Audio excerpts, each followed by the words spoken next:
Yes sir. Hello बच्चों, this small video is for quick discussion. मतलब discussion भी मैं क्या बोलूँ, पूरा solution I will not be give, I will just give the solution map so that बच्चों का टाइम बच सके। ये जेई 2023 में जनवरी सेशन में 24 जनवरी को जो फर्स्ट शिफ्ट में पेपर हुआ था, उसमें जो मेमोरी बेस्ड क्वेश्चन अभी तक हमारे पास आए हैं, लगभग 20-22 क्वेश्चन है। काफ़ी बड़ा एक मतलब डेटा हमें ऑलरेडी मिल गया है।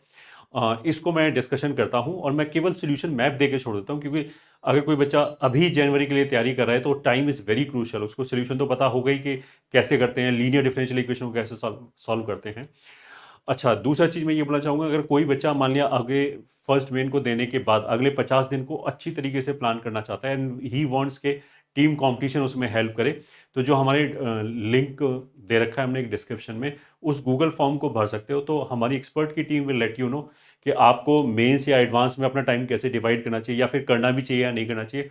उस तरह का personalize guidance we will try to give you the JEE planner of your next 50 days. तो लेट्स स्टार्ट। पहला क्वेश्चन हमारे पास ऐसे लिखा हुआ है, x cube d y plus x y minus one into d x बराबर जीरो। तो देखो, हम यूजली क्या करते हैं, लीनियर जो डिफरेंशियल इक्वेशन है उसमें पहले d y by d x को एक तरफ करो, बाकी सबको दूसरी तरफ करो। तो अगर मैं डी एक्स से डिवाइड कर दूं तो ये ऐसे आ जाएगा। अब ऐसे आते ही ये सिंपली क्या हो गया, लीनियर डिफरेंशियल इक्वेशन हो गया, क्योंकि एक d y by d x का टर्म है और एक इसका टर्म है। तो अगर मैं लिखूं d y by d x plus x cube से डिवाइड कर दिया तो one upon x square times y बराबर वन अपॉन एक्स क्यूब। तो ये वन अपॉन एक्स स्क्वायर को इंटीग्रेट करके ई की पावर में लिख के इंटीग्रेटिंग फैक्टर आ जाएगा। तो इंटीग्रेटिंग फैक्टर जो होगा वो इसका हो जाएगा e raise to power one upon x square d x, and that will be e raise to power minus one upon x. ये हमारा इंटीग्रेटिंग फैक्टर हो जाएगा। तो बस अब इसमें लेफ्ट हैंड साइड पे आ जाएगा y इंटू इंटीग्रेटिंग फैक्टर, और आ जाएगा राइट हैंड साइड पे one upon x cube into E raise to power minus one upon x d x. इसको तुम आराम से इंटीग्रेट कर सकते हो। माइनस वन अपॉन एक्स को अगर टी रखोगे तो यहाँ से जो one upon x square d x है वो डी टी में चला जाएगा, t into E raise to पर टी बचेगा विच कैन बी इंटीग्रेटेड। तो इसको आई विल से कि जेई मेन्स के पॉइंट ऑफ व्यू से it was a moderate question. Second question चलते हैं, वो लिखा है x square minus four x plus g आई एफ प्लस थ्री बराबर एक्स इंटू जी आई एफ। तो देखो, x square minus four x plus three देख के मेरे को ये दिख जाएगा कि ये फैक्टराइज हो जाएगा x minus one x minus three में। ग्रेटेस्ट इंटीजर को अगर इधर ले आए तो माइनस ग्रेटेस्ट इंटीजर कॉमन लेने पे आ जाएगा एक्स माइनस वन बराबर जीरो। तो x माइनस वन का एक फैक्टर आ गया। अगर क्वेश्चन ये है, these are memory based question, minus G I F बराबर जीरो, तो x में से जी आई एफ चला गया तो फ्रैक्शनल पार्ट ऑफ x बचा। तो fractional part of x minus three तो जीरो हो नहीं सकता, तो केवल एक सोल्यूशन आ गया, x is equal to one. इतने सिंपल क्वेश्चन थे। बस इसमें थोड़ा सा ये था कि जैसे जी आई एफ और जी आई एफ देख के मेरी एक नेचुरल टेंडेंसी होनी चाहिए कि चलो इन दोनों को एक साथ क्लब करते हैं, वो क्लब करते ही तुम्हें सोल्यूशन दिख जाएगा। तो इसको हम बोल सकते थोड़ा सा सोल्यूशन छुपा के रख रखा था। नेक्स्ट क्वेश्चन है, if tangent is drawn to 16 y square plus 9x square बराबर 144। मतलब मैं क्वेश्चन बता देता हूँ कि एक इलिप्स है, x square upon 16 plus y square upon 9 बराबर 1। इस इलिप्स पे हमने एक टेंजेंट खींचा और उस टेंजेंट ने एक्स एक्सिस और वाई एक्सिस को ए और बी पे कट किया। तो ये पूछ रहा है कि ए और बी का मिनिमम लेंथ क्या होगा। तो कुछ भी नहीं, तुम इस पॉइंट को थीटा मान लो। थीटा मतलब a cos theta b sine theta. Tangent का इक्वेशन लिखो तो वो आ जाएगा x cos theta upon four plus y sine theta upon three is equal to one. अब इसमें जीरो, एक बार एक्स जीरो रख दिया, एक बार वाई जीरो रख दिया, तो ए और बी पॉइंट आ जाएगा। ये आ जाएगा four sec theta comma zero, और ये आ जाएगा zero comma three cosec theta. अब ये जो ए बी है, ये डिस्टेंस फॉर्मूला लगा दिया सीधा सीधा, तो that will be root over 16 sec square theta plus 9 cosec square theta. अब ये देखो, क्वेश्चन यूजली हर जगह कराया जाता है। सेक स्क्वायर कोसेक स्क्वायर को टेन और क्वार्ट में कन्वर्ट कर लो, उसके बाद ए एम जी एम लगा दो, एक लाइन में आंसर आ जाएगा। तो दिस विल बी 16 और 9 हो जाएगा 25 प्लस 16 ten square plus 9 cot square. तो it will be greater than equals to root over 25 plus 2 into 16 into 9। तो ये हो जाएगा 12 24 7 मतलब मिनिमम वैल्यू कितनी हो जाएगी ए बी की 7। ए एम जी एम लगाए गए, मतलब ए एम जी एम में ये होता है ना a plus b is greater than equal to 2√ab, ये रिजल्ट लगाए गए जिसमें ए ये है बी ये है, रिजल्ट लगा के यहाँ पे बस सब्सटीट्यूट कर दिया। नेक्स्ट क्वेश्चन इज है कि इसने एक फंक्शन दिया है f x is equal to x square sine 1/x, अगर x 0 नहीं है, एंड इज इक्वल टू 0 अगर x 0 है। तो देखो इसमें बस एक ये फैक्ट है कि अगर हम डिफ्रेंशिएट करें एफ डैश एक्स तो वो आ जाएगा 2x sign 1/x minus cos 1/x, ये आ जाएगा डिफ्रेंशिएट करेंगे। तो अगर तुम देखो इसका लिमिट निकालोगे, limit x standing towards 0 F dash x, तो ये 0 को जा रहा है, ये फ्लक्चुएट करेगा क्योंकि ये इन्फिनिटी को जा रहा है। अगर x 0 को जा रहा है तो 1/x जो है वो इन्फिनिटी को जाएगा। साइन का आर्ग्यूमेंट अगर इन्फिनिटी को जा रहा है तो उसका तो वैल्यू फ्लक्चुएट करेगा ना प्लस माइनस 1 के बीच में, तो प्लस माइनस 1 के बीच में फ्लक्चुएट करेगा, तो 0 इंटू फ्लक्चुएटिंग 0 को जाएगा। ये जो टर्म बच गया कॉस 1/x, अगर x 0 को जा रहा है तो ये भी फ्लक्चुएट करेगा, तो ये -1 और 1 के बीच में वैल्यू फ्लक्चुएट करेगा, जिसका मतलब क्या है, it is does not exist. उसका मतलब क्या है कि एफ डैश एक्स का limiting value does not exist at x is equal to 0। एक चीज तो ये हो गई। दूसरा चीज था कि एफ डैश 0 अगर मेरे को निकालना है तो वो हम फर्स्ट प्रिंसिपल से निकाल सकते हैं, that will B x square sine 1/x minus F 0 0, नीचे होता है x माइनस 0, एक x कैंसिल हो गया, limit x standing towards 0 x into sine 1/x। अब देखो अगर x 0 को जा रहा है तो ये 0 को जाएगा और ये फिर वही फ्लक्चुएटिंग आ गया, बट फाइनाइट होगा, तो 0 इंटू एनीथिंग फाइनाइट 0 होगा। तो उसका मतलब क्या है कि ये फंक्शन डिफरेंशिएबल तो है 0 को, बट ये एफ डैश एक्स कॉन्टिन्यूस नहीं है। तो ये क्वेश्चन बेसिकली पहले से जिसने कर रखा होगा वो आराम से समझ जाएगा कि एफ डैश एक्स की लिमिटिंग वैल्यू बेसिकली हमें टेंजेंट के स्लोप की लिमिटिंग वैल्यू देता है, और एफ डैश ए जो है वो हमें कॉर्ड का लिमिटिंग स्लोप देता है। और ये चीज हमने अपने यूट्यूब के लेक्चर में डिटेल में डिस्कशन कर रखा है, तो if you want you can have a look at it. अगर ये समझ में नहीं आया तो उसका मतलब क्या है कि अभी वो कॉन्सेप्ट वीक है, उसको एक बार जाके हम पढ़ें। नेक्स्ट क्वेश्चन क्या है, देयर आर 12 लैंग्वेज, पीएनसी का क्वेश्चन है, वैसे इजी क्वेश्चन है। One can choose at most 2 from 5 language. उसने बोला कि 12 लैंग्वेज है और उनको 2 पार्ट में ब्रेक कर लिया, 5 और 7, और उसने बोला कि इसमें से इन 5 में से वो ज्यादा से ज्यादा 2 सेलेक्ट कर सकता है। ठीक है, उसका मतलब क्या है कि या तो 0 सेलेक्ट करेगा, या 1 सेलेक्ट करेगा, या 2 सेलेक्ट करेगा। The number of ways in which one can select 5 language, मतलब उसको 12 में से टोटल 5 लैंग्वेज सेलेक्ट करना है, क्वेश्चन ये है। और कंडीशन क्या है कि उन 12 में से जो 5 पर्टिकुलर लैंग्वेज हैं उनमें से वो 2 से ज्यादा सेलेक्ट नहीं कर सकता, बट टोटल 5 करना है। तो अगर 0 यहां पे सेलेक्ट करना है तो 5 यहां पे होना चाहिए, अगर 1 यहां पे सेलेक्ट किया है तो 4 होना चाहिए, अगर 2 यहां पे किया है तो 3 होना चाहिए।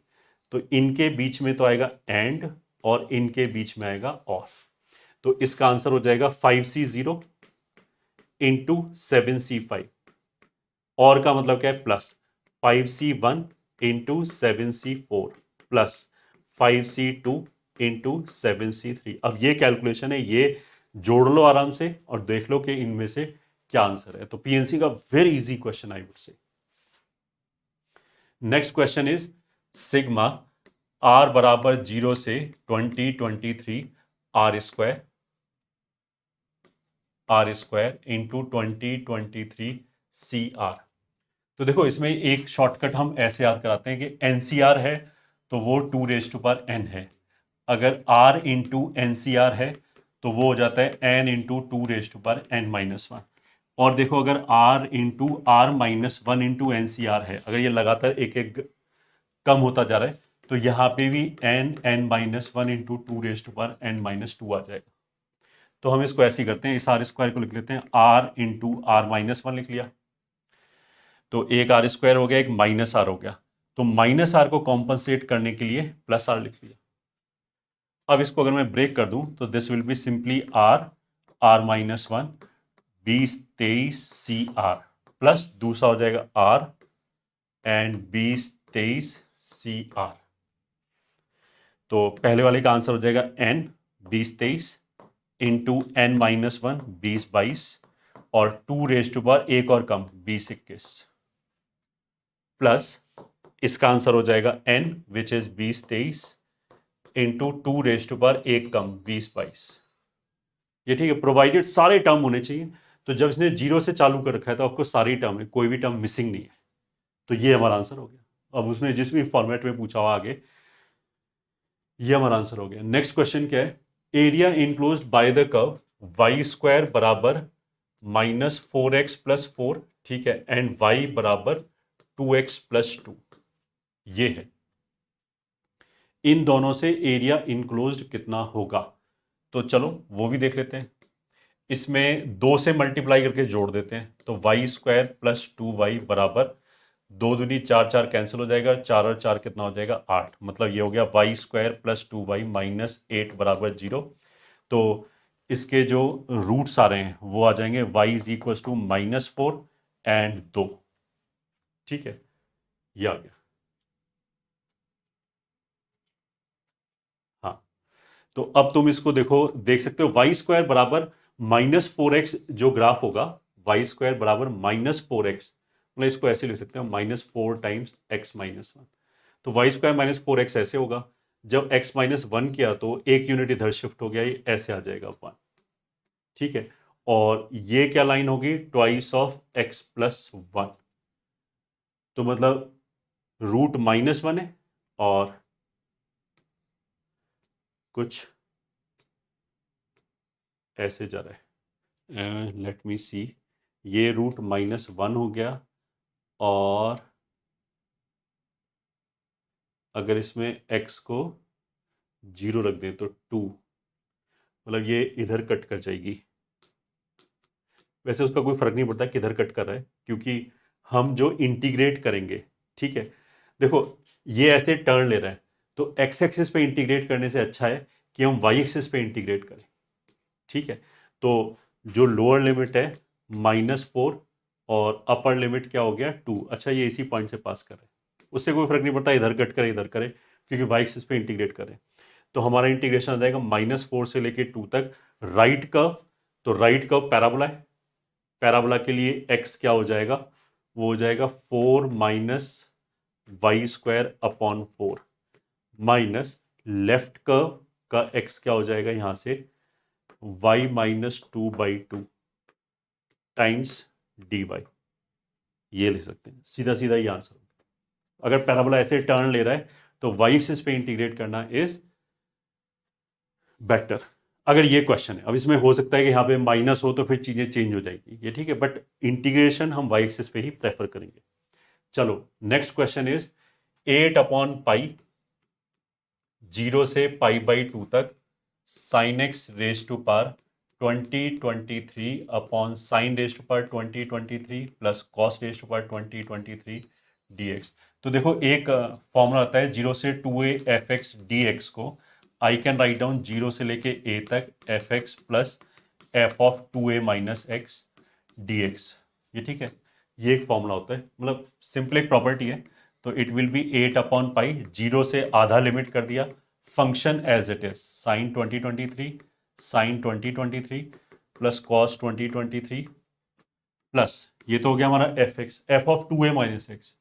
2a अगर π/2 है तो इसमें x की जगह पे π/2 - x रख दिया, तो जो ये साइन है वो कॉस में कन्वर्ट हो जाएगा, कॉस आ जाएगा यहाँ, साइन आ जाएगा 2023 और ये हो गया। अब देखो इनका दोनों का डिनोमिनेटर सेम है, न्यूमरेटर भी सेम आ जाएगा, तो ये कैंसिल होकर कितना आ जाएगा 1। तो आंसर हमारा π/4, तो 8/पाई into π/4, that means answer is 2। यही आंसर। Pretty simple question.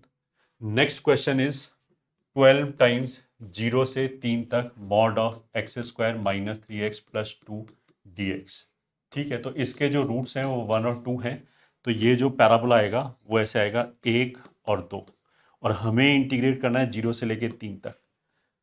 तो एक से पैराबोला जो अंदर वाला है मैंने केवल वो बनाए, तो वैसे तो मॉड का ग्राफ बनाएंगे तो ये ऊपर चला जाएगा, ठीक है। तो इसको हम ऐसे कर सकते हैं कि 12 0 से लेके 1 तक, ये ठीक है, 1 से लेके 2 तक प्लस 2 से लेके 3 तक, ऐसे ब्रेक कर दिया। 0 से 1 तक ऑलरेडी पॉजिटिव है, तो सीधा सीधा ओपन कर लिया, x square minus 3x plus 2 times dx, यहाँ पे हो जाएगा minus of x square minus 3x plus 2 times dx, यहाँ पे वापस प्लस ऑफ 2 टाइम्स dx। ये ठीक, हम ऐसा भी कर सकते हैं कि जो मिड पॉइंट है 3/2 यहाँ तक इंटीग्रेट करके डबल कर दें। तो हम ऐसे कर सकते हैं 0 से लेके 1 तक और 1 से लेके 1.5 तक इसको इंटीग्रेट कर लें और फिर आंसर को डबल कर दें, क्योंकि सिमेट्रिक है। इसके बाद जितना एरिया ये है उतना एरिया ये है, जितना एरिया ये है उतना एरिया ये है, क्योंकि वर्टेक्स के अबाउट पैराबोला सिमेट्रिक होता है। आगे चलते हैं। 2 लाइन्स आर गिवन, ठीक है, 2 लाइन दे रखा है और then the shortest distance between these lines. तो 2 लाइन दे रखा है, उनके बीच में शॉर्टेस्ट डिस्टेंस क्या होगा। तो पहली लाइन के ऊपर एक पॉइंट है 2 1 0 और डायरेक्शन इज 3 3 2। दूसरी लाइन है जिसके ऊपर एक पॉइंट है 1 2 1 एंड लाइन के पैरेलल डायरेक्शन इज 3 2 3। तो देखो हमारा जो फॉर्मूला होता है वो क्या होता है, शॉर्टेस्ट डिस्टेंस। केवल अगर मेरे को शॉर्टेस्ट डिस्टेंस निकालना है, इन दोनों पॉइंट को ज्वाइन कर लो, ठीक है। इस वेक्टर का इस कॉमन नॉर्मल पे, कॉमन नॉर्मल मतलब जो दोनों जगह परपेंडिकुलर है लाइन के, उस पे प्रोजेक्शन निकालो। प्रोजेक्शन कैसे निकालते हैं, डॉट प्रोडक्ट से। अच्छा, ये कॉमन नॉर्मल क्या होगा, 3 3 2, मतलब 3 3 2 और ये हो गया 3 2 3 3 2 3। इन दोनों का क्रॉस ले लिया तो हमें दोनों लाइन के परपेंडिकुलर डायरेक्शन मिल जाएगा। तो ये जो क्रॉस आएगा 9 में से ये गया और 6 में से 9 गया -3 और 6 में से 9 गया -3। ये हमारा कॉमन नॉर्मल आ गया, मतलब दिस इज 5 -3 -3। इस डायरेक्शन में इस वेक्टर का, तो दिस माइनस दिस कर लो, 2 में से 1 गया 1, 1 में से 2 गया -1 और 0 में से 1 गया -1। इसका प्रोजेक्शन निकालना है। तो इन दोनों का डॉट लिया, मतलब हमारा आ जाएगा 5 -3 डॉट 1 -1 -1।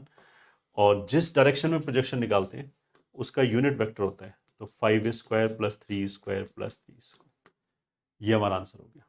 तो अगर ये पॉइंट ए है, ये पॉइंट सी है, तो ए सी का प्रोजेक्शन निकालना है हमें बी क्रॉस डी पे। ये ठीक है, ये हमारे यूट्यूब में, हमारे क्या मतलब तुमने कहीं पे पढ़ाई की होगी, तो ये तो एज ए फॉर्मूला याद ही कराते हैं कि ये प्रोजेक्शन याद रखो। Next question, A and B are 2 non zero matrices and उसने बोला कि ए और बी 2 नॉन जीरो मैट्रिक्स है और ए स्क्वायर बी इसके बराबर है।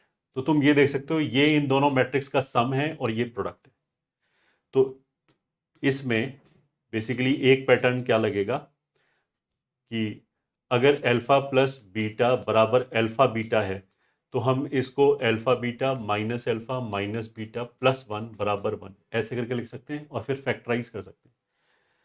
तो नॉर्मल नंबर होते हैं तो हम एक जोड़ते हैं, मैट्रिसेस हैं तो हम आई जोड़ेंगे। तो एक तरफ ले जाके आई कर लिया। अब ये फैक्टराइज हो जाएगा, ये बस ऐसे हो जाएगा A square minus I and B minus I बराबर आई। अगर ये इन दोनों का प्रोडक्ट आई है तो उसका मतलब क्या, ये एक दूसरे का इन्वर्स है। एक दूसरे का इन्वर्स है तो इसको पहले लिख सकते हैं बी माइनस आई और ए स्क्वायर माइनस आई बराबर वो भी आई होगा। अब जब इस फॉर्मेट में ओपन करेंगे तो बी ए स्क्वायर बन जाएगा, बाकी सारा कुछ ऐसे ही रहेगा, प्लस आई बराबर आई। ये कॉन्सेप्ट भी हमने पढ़ा रखा है कि बी ए स्क्वायर बराबर ए स्क्वायर प्लस बी। अब A square plus B, A square B के बराबर भी है और इसके बराबर भी है, तो ए स्क्वायर बी बराबर बी ए स्क्वायर। ये हमारा आंसर हो गया। तो ये एक ऑप्शन था, वही हमारा आंसर हो गया। नेक्स्ट क्वेश्चन क्या है, नेक्स्ट क्वेश्चन सुपर शॉर्टकट है, एक लाइन में आंसर आ जाएगा। आर बराबर 0 से लेके 22 तक 22 C r into 23 C r, ये है। तो देखो इसमें एक जगह पे, किसी भी जगह पे एनसीआर बराबर n minus n C n minus r लगाया। अब इन दोनों लोअर सबस्क्रिप्ट का सम जो है वो कांस्टेंट हो गया। तो इसका आंसर सीधा सीधा क्या होता है, इन दोनों को जोड़ दो, तो 2 और 2 4 45 और सी लोअर सबस्क्रिप्ट को जोड़ दो तो 45 सी 23, ये आंसर हो गया। अगर ये छोटे छोटे जो हम पॉइंट्स टू रिमेंबर लिखाते हैं, मतलब हमारे यूट्यूब चैनल पे हैं ये सारे फ्री में पढ़े हुए सारे लेक्चर, ये जो छोटे छोटे पॉइंट्स टू रिमेंबर या नोट्स लिखाते हैं उनका फायदा ये होता है, अगर हमने याद कर रखा है तो मेंस के बहुत सारे क्वेश्चन हम चुटकियों में उड़ा सकते हैं, within 1 minute we can do. ठीक है, next question is tangent drawn to a point on the parabola. उसने बोला कि एक पैराबोला है वाई स्क्वायर बराबर 24x, तो ए की वैल्यू कितनी होगी 6। इस पे हमने एक टेंजेंट ड्रॉ किया और उसने एक रेक्टेंगुलर हाइपरबोला है एक्स वाई बराबर 2, उसको ए और बी पे कट किया। क्वेश्चन ये, ठीक है, तो अब इसकी तो ऐसे इनफाइनाइट टेंजेंट आ सकती है, तो ये कॉर्ड वेरिएबल कॉर्ड है। अब इस कॉर्ड के मिड पॉइंट का हमें लोकस चाहिए। ठीक है, अब तो अगर हमारे लेक्चर में तुमने अटेंड किया होगा कोनिक पे, तो हमने ये बताया कि जिस पॉइंट का हमें लोकस चाहिए होता है, हम उसी पॉइंट के एंगल से सोचना चालू करते हैं पूरे क्वेश्चन को, और उस पॉइंट को हम यूज करना चाहते हैं ज्यादा से ज्यादा। तो जैसे ये दोनों बराबर है, तो मिड पॉइंट इसी का लोकस चाहिए, तो इस कॉर्ड का कॉर्ड का इक्वेशन टी बराबर एस वन होता है। अब टी बराबर एस वन लिखो तो वो ऐसे आ जाएगा X Y one plus Y X one upon two minus C इधर से आ जाएगा एच के माइनस टू, ये एस वन हो गया, ये टी हो गया। तो अब ये दो दो कैंसिल हो जाएगा, ये हो जाएगा वाई बराबर माइनस के by H x plus two H के। अब ये हमारे इस पैराबोला की टेंजेंट है, और पैराबोला की टेंजेंट होती है वाई बराबर m x plus a by m. तो हमारी टेंजेंसी कंडीशन होगी सी बराबर ए बाई एम। तो सी यहाँ पे हो गया 2h के, ए का वैल्यू हो गया 6, और स्लोप हो गया m माइनस के बाई एच। तो 2 से ये 3 गया, और समथिंग इज रॉन्ग, हाँ ये जो हमने h से डिवाइड किया अपॉन h आएगा, 2h के अपॉन h आएगा, तो ये कैंसिल हो गया, ये इधर गया, तो वाई स्क्वायर बराबर -3x। ये हमारा 1 मिनट के अंदर आंसर आ गया। तो वाई स्क्वायर बराबर -3x is the answer. Next question, इसमें लिखा है limit t is standing towards 0 1 raise to power 1 upon sine square t plus 2 upon sine square t, ऐसे करके लिखा हुआ है n upon sine square t whole raise to power sine square t. तो किसी भी लिमिट के क्वेश्चन में हम सबसे पहले ये देखते हैं कि ये फॉर्म है क्या, कौन कहाँ जा रहा है। अगर टी जीरो को जाए तो साइन स्क्वायर टी जीरो को जाएगा, उसका रेसिप्रोकल इन्फिनिटी को जाएगा। तो ये 1 रेज टू पाई इन्फिनिटी, ये तो 1 होगा। ये इंडिटरमिनेट फॉर्म नहीं है क्योंकि बेस एग्जैक्ट 1 है। 2 raise to pi infinity infinity को जाएगा, 3 raise to pi infinity infinity को जाएगा, ये भी इन्फिनिटी को जाएगा। तो इन्फिनिटी का सम इन्फिनिटी को जाएगा, रेज टू पावर जीरो लिखा है, तो infinity raise to power zero indeterminate form होता है, हाँ बिल्कुल होता है। जो इन्फिनिटी और जीरो के 4 कॉम्बिनेशन है, zero raise to power zero, infinity raise to power zero, zero raise to power infinity and infinity raise to power infinity, ये ऑफ कोर्स इन्फिनिटी को जाएगा, ये ऑफ कोर्स जीरो को जाएगा। जब पावर में जीरो होता है तो वो इंडिटरमिनेट फॉर्म होता है, तो मतलब ये इंडिटरमिनेट फॉर्म तो है।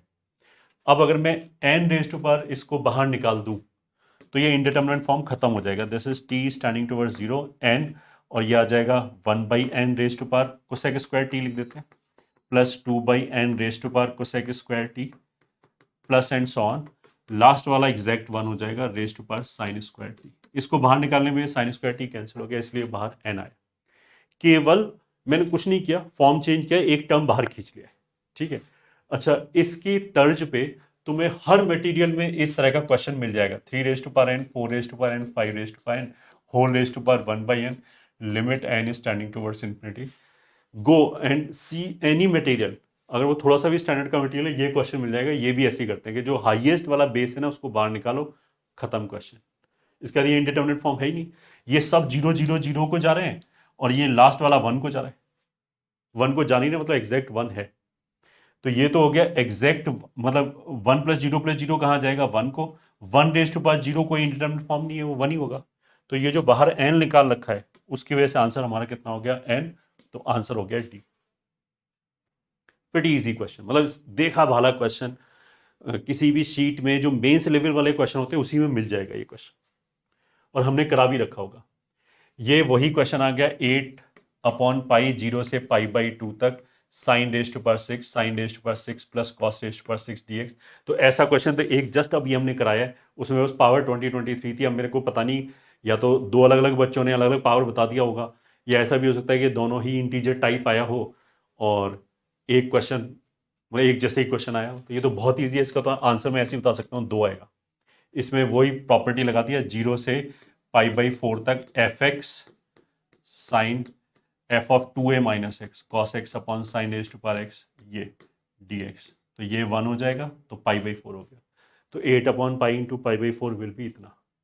नेक्स्ट क्वेश्चन इज कि एक रिलेशन है जिसके अंदर इस तरह के सभी एलिमेंट हैं such that GCD of A comma B is equal to 1 and A और B ऑफ कोर्स इंटीजर तो होना ही चाहिए, GCD की बात कर रहे हैं तो। अब उसने बोला कि ये रिलेशन क्या होगा, रिफ्लेक्सिव होगा, सिमेट्रिक होगा, तो क्या होगा? रिफ्लेक्सिव होने का मतलब क्या है कि इसमें A कॉमा A टाइप सारे एलिमेंट होने चाहिए। अब अगर A comma A type element है तो क्या GCD of A comma A 1 होता है? नहीं, वो तो A होता है। तो अगर मैंने A 5 ले लिया तो रिफ्लेक्सिव तो हो ही नहीं सकती। सिमेट्रिक ओरली बता सकते हैं, अगर मैं बोलूं कि 3 और 5 का GCD 1 है तो 5 और 3 का GCD भी 1 ही होगा ऑफकोर्स। उल्टा पलटने से GCD तो कोई ऑर्डर थोड़ा मैटर करता है। तो ये दूसरा सही है। दूसरा अगर सिमेट्रिक सही है तो आगे मेरे को देखने की जरूरत ही नहीं है, ट्रांजिटिव फेल हो जाएगा। मतलब मैं ऐसे बोल सकता हूँ 3 5 5 3, 3 और 5 का GCD 1 है, 5 और 3 का GCD 1 है, बट अगर मैं बीच में से 5 निकाल दूं तो 3 और 3 का GCD 3 हो जाएगा, तो इसलिए ट्रांजिटिव नहीं है। तो आंसर कितना हो जाएगा? Symmetric. Next question, they are 9 digits 1 2 3 4 1 2 3 4 1। ठीक है, 9 डिजिट है, 1 2 3 4, फिर दोबारा 1 2 3 4, फिर एक लास्ट में और 1। ठीक है, अब उसमें उसने ऐसे बोला कि इनको अरेंज करना है कि जो इवन डिजिट है वो केवल इवन प्लेसेस पे आए। तो अगर 9 डिजिट को हम अरेंज करेंगे तो 9 प्लेसेस फिल होगा, उसमें से पहला, तीसरा, पांचवा, सातवां और नवा, मतलब 5 प्लेसेस ऑड होगा। और ऑड प्लेसेस के लिए हमारे पास 1 3 1 3 एंड 1 ये डिजिट्स हैं, इनसे भरना है। और जो इवन प्लेसेस हैं, मतलब इवन प्लेसेस बेसिकली 4 हैं और हमारे पास 4 ही डिजिट है, दैट इज 2 4 2 4। तो बाय डिफॉल्ट अपने आप क्या होगा कि ऑड प्लेस पे ऑड डिजिट ही जाएगा। तो इनको इन्हीं 4 प्लेस पे अरेंज करना है, इनको इन्हीं 4 प्लेस पे अरेंज करना है। तो इनको अरेंज करने का हो गया 4 फैक्टोरियल अपॉन 2 फैक्टोरियल 2 फैक्टोरियल, और इनटू ये काम भी करना है एंड ये काम भी करना है, और थोड़ा है मेरे को तो इवन और ऑड दोनों ही प्लेसेस भरने हैं। तो मल्टीप्लाई होगा 5 फैक्टोरियल अपॉन 3 फैक्टोरियल 2 फैक्टोरियल, बस यही आंसर हो गया। तो पीएनसी और प्रोबेबिलिटी में उनको भी पता है, आईआईटी वालों को, कि बहुत सारे बच्चे छोड़ के चले जाएंगे, तो बहुत ही बेसिक क्वेश्चन पूछे जा सकते हैं। Next question is tan inverse. देखो, डराने के लिए दे रखा है ये क्वेश्चन, अगर रियली में ये क्वेश्चन आए, क्योंकि ये मेमोरी बेस्ड है, थोड़ा ऊपर नीचे हो सकता है। सेकेंड वर्स 8 प्लस 4√3 अपॉन 6 प्लस 3√3। अब देखो 6 और 3 में मेरे को दिख रहा है कि 3 कॉमन है, तो 2 प्लस √3 हो गया। 8 और 4 में मेरे को दिख रहा है 4 कॉमन है, तो ये भी 2 प्लस √3 हो गया। 2 प्लस √3 को कैंसिल करते हैं, तो सेकेंड वर्स को पलट के लिख देते हैं कॉस इनवर्स, और 4/3 का रूट, मतलब √3/4, मतलब √3/2, तो वो तो कितना होता है? π/6। इसमें देखो यहां से अगर मैं √3 कॉमन लूं तो ये √3 हो जाएगा +1, ये दोबारा फिर कैंसिल, तो ये तो हो गया tan इनवर्स 1/√3, तो दैट इज अगेन π/6। तो π/6 प्लस π/6 विल बी π/3। इतना सिंपल क्वेश्चन, मतलब इसमें इनवर्स नाम की कोई चीज ही नहीं, इनवर्स की कोई प्रॉपर्टी नहीं लग रही, बस बेसिक हमें इनवर्स याद होना चाहिए। केवल सिंपल अलजेब्रा से जो 10वीं का बच्चा कर सकता है उसी से आंसर आ जाएगा हमारा। नेक्स्ट क्वेश्चन कितना है? 1 minus iota √3 raise to power 100 बराबर 2 raise to power 99 P plus iota Q. ये ठीक है। देन फाइंड एन इक्वेशन जिसके root p minus Q plus Q square हो and p plus Q square. बहुत ही इजी क्वेश्चन, ये ठीक है। इसको तुम तो ऐसे सोचो 1 कॉमा -√3, 1 कॉमा -√3 कौन से क्वाड्रेंट में आ जाएगा? यहाँ पे आ जाएगा, ठीक है। और y/x कितना हो गया? √3, उसका मतलब क्या है कि ये 60 डिग्री हो गया, ये डिस्टेंस 2 हो गया। तो जो लेफ्ट हैंड साइड पे लिखा है उसको मैं लिख सकता हूँ 2 into E raise to power minus iota π/3 की पावर 100। सही है, 100 को अंदर ले आओ तो आ जाएगा 2 raise to power 100 E raise to power minus iota 100 π/3, ऐसे हो गया। अब इसमें से 2 raise to power 100 E raise to power minus, देखो 99 को अगर मैं लिखूँ 99/3 कितना हो जाएगा? 33 पाई प्लस π/3। ये ठीक है, 33 पाई प्लस पाई बाई 3। तो ऐसे भी कर सकते हैं 32 और एक पाई और इधर मिला दिया, तो that will be 4 pi by 3। तो E raise to power iota minus 4 pi by, sorry plus 4 pi by 3, that is 2 raise to power 100 E raise to power iota 2 pi by 3। क्योंकि माइनस 4 पाई बाई 3 क्लॉकवाइज यहां तक जाएंगे, तो इधर से आ जाएंगे तो 2 पाई बाई 3 हो जाएगा। तो ये हो जाएगा 2 raise to power 100 cos 120 degree, सही है, कॉस 120 डिग्री हो जाएगा माइनस हाफ, साइन 120 डिग्री हो जाएगा √3/2 आयोटा। तो एक दो दो कैंसिल कर दिया, तो 2 raise to power 99 minus 1 plus √3 iota. तो मतलब P बराबर कितना हो गया, -1, Q बराबर √3। तो अब ये सब दोनों कैलकुलेट कर सकते हो, आराम से कैलकुलेट हो जाएगा। तो जैसे P हो गया -1, Q √3, तो √3 -1, ये तो कितना हो जाएगा 3 माइनस √3, एंड ऑफ कोर्स ये हो जाएगा 3 प्लस √3। तो वही sum of root and product of the root लगा के हम इक्वेशन लिख सकते हैं x² माइनस 6x प्लस 6 बराबर 0। ये हमारा इक्वेशन है, sum of the root and product of the root से। यही आंसर हो गया। अगले क्वेश्चन की तरफ चलते हैं। उसने बोला कि y² plus ln cos square x, ठीक है, बराबर y, और x कहां से कहां तक जा रहा है, x जा रहा है हमारा -π/2 से π/2 तक, ठीक है। देन हर जगह y डैश और y डबल डैश की बात चल रही। तो देखो इसमें अगर x की जगह मैं 0 रखूं तो x की जगह 0 रखेंगे, cos 0 1 हो जाएगा, ln 1 जो है वो ln 1 0 हो जाएगा, तो y² बराबर y आ जाएगा। दैट मीन्स y बराबर 0 और 1, वो वैल्यूज आ जाएंगी। ओके चलो करके देखते हैं इसमें और क्या कर सकते हैं। डिफ्रेंशिएट किया तो 2y डैश और प्लस इसका डेरिवेटिव हो जाएगा 1/cos² एंड -2 cos साइन बराबर y डैश। तो एक cos कैंसिल हो गया, तो हो जाएगा 2y डैश -2 tan x बराबर y डैश।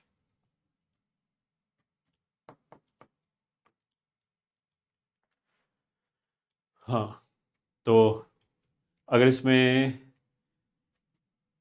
0 रखा तो ये तो 0 हो जाएगा, तो यहाँ से y डैश बराबर 0 आ जाएगा, ठीक है। तो y डैश वाली तो वैल्यू नहीं मैच हो रही। लेट मी सी, कोई गड़बड़ तो नहीं है। 2y डैश ठीक है, ये भी y डैश ठीक है, और ln cos स्क्वायर ये आ गया, ये भी ठीक है। चलो एक बार और डिफ्रेंशिएट करते हैं। तो यहाँ से 2y डैश का स्क्वायर आ जाएगा प्लस 2y डबल डैश आ जाएगा माइनस 2 sec स्क्वायर x आ जाएगा बराबर y डबल डैश आ जाएगा, ये आ जाएगा। तो इसमें अगर x की जगह 0 रखा तो ये 1 हो जाएगा, दैट मीन दिस इज 2। और मतलब इसको सिंपली कैलकुलेट कर सकते हैं, बस अब इसमें x की जगह 0 रख लो और देख लो कि कौन सा वैल्यू मैच हो रहा है। हमें कोई भी टेंशन लेने की एज सच जरूरत पड़ेगी नहीं, ठीक है। और y डैश की वैल्यू 0 आ ही रही थी यहाँ से। Simple question. Next question, the solution of the differential equation dy/dx plus y/x² बराबर 1/x³ तो ये ऑलरेडी डिस्कशन हो चुका है, ये ठीक है। ये लीनियर डिफरेंशियल इक्वेशन है जिसमें integrating factor will be e raise to power -1/x। ये अभी ऑलरेडी दूसरे फॉर्म में लिखा हुआ था question. Next question is the distance of the point P 1 2 3 from the plane containing the point A which is 1 4 5, ठीक है, B which is 2 3 4 and C 3 2 1। तो उसने ऐसे बोला है कि एक हमारे पास प्लेन है और एक पॉइंट P है, इससे लेंथ ऑफ परपेंडिकुलर चाहिए, इसके कोऑर्डिनेट बता रखे। प्लेन का इक्वेशन लिखने के लिए हमें क्या क्या चाहिए, एक तो नॉर्मल वेक्टर चाहिए और एक कोई पॉइंट चाहिए। तो नॉर्मल वेक्टर तो हम ऐसे कर सकते हैं कि ए को घटा लिया, मतलब इसमें से इसको घटाया तो 2 में से 1 गया 1, 3 में से 4 गया -1, 4 में से 5 गया -1, एक वेक्टर ये हो गया। इसमें से इसको घटा सकते हैं, तो 3 में से 2 गया 1, 3 में से 2 गया 1, हाँ, एंड -1, और 1 में से 4 गया तो -3। तो इसमें एक वेक्टर तो इसको माइनस से मल्टीप्लाई करके ऐसे भी लिख सकते हैं, और इसको भी माइनस से मल्टीप्लाई किया, क्यों 2 बार हमने ये लिखा। इन दोनों का जो क्रॉस होगा, मतलब -1 1 1 एंड -1 1 3, इनका क्रॉस लिया तो वो आ जाएगा 3 में से 1 गया 2, -1 2, और ये आ जाएगा 0। बिल्कुल, तो जो हमारा नॉर्मल है वो आ गया 1 1 0। तो प्लेन की इक्वेशन हम ऐसे लिख सकते हैं, 1 इंटू कोई भी एक पॉइंट पकड़ लिया तो x -1, फिर 1 था, प्लस 1 इंटू वाई -4 प्लस 0 बराबर 0। तो मतलब ये हो गया x प्लस वाई -5 बराबर 0। इसका p जो पॉइंट है 1 2 3, इससे डिस्टेंस, तो सीधा सीधा हो जाएगा 1 प्लस 2 -5 का मॉड अपॉन √2। तो ये आ गया √2 आ गया। सही है, तो √2 हमारा डी ऑप्शन हो गया। सीधा सीधा फॉर्मूला, कोई दिमाग खर्च करने की जरूरत नहीं है। The sum of all values of the x, एक ये दे रखा है cos inverse x -2 sine inverse x, 2 sine inverse x बराबर कॉस इनवर्स 2x। तो देखो इस वाले कॉस इनवर्स को ले सकते हैं π/2 minus sine inverse x -2 sine inverse X, इसको ही ले सकते हैं π/2 माइनस साइन इनवर्स 2x। तो π/2 कैंसिल हो गया, माइनस माइनस कैंसिल हो गया, तो 3 साइन इनवर्स एक्स बराबर साइन इनवर्स 2x, ये हो गया। अब दोनों तरफ हमने साइन लिया, तो ये हो जाएगा 3x माइनस 4x क्यूब, और ये हो जाएगा 2x। तो हमारा एक आंसर तो आ गया x बराबर 0। फिर अगर हम x कैंसिल कर दें तो आ जाएगा x बराबर 4x क्यूब, तो एक्स स्क्वायर बराबर 1/4, और x बराबर प्लस माइनस हाफ। ये 3 सोल्यूशन आ गए। ठीक है, अब फाइनली हम देख लेते हैं कि सेटिस्फाई कर रहा है नहीं कर रहा है। तो 0 तो यहाँ पे ऑफकोर्स सेटिस्फाई कर रहा है, माइनस करेगा तो प्लस वाला भी करेगा, और हाफ रखने पे साइन में हाफ π/3 होता है, तो π/3 इंटू 3 कितना हो जाएगा, सॉरी साइन में हाफ π/6 होता है, तो π/6 इंटू 3 हो जाएगा π/2, और ये भी π/2, तो तीनों ही एक्सेप्टेबल हैं। अब उसने बोला सम ऑफ ऑल वैल्यूज, तो इन तीनों का जो सम है वो 0 आएगा, तो यही हमारा आंसर हो गया अगर क्वेश्चन ये है तो। ठीक है, एक ये लॉजिक का क्वेश्चन है कि negation of this implies this, इसमें सीधा सीधा सा सेट बनाओ और उसमें से देख लो भाई कि कैसे होगा। तो this was all about JEE 2023 में जो 24 को फर्स्ट सेशन हुआ था उसके क्वेश्चन का speed solution map. I hope it will be useful for you. All the best.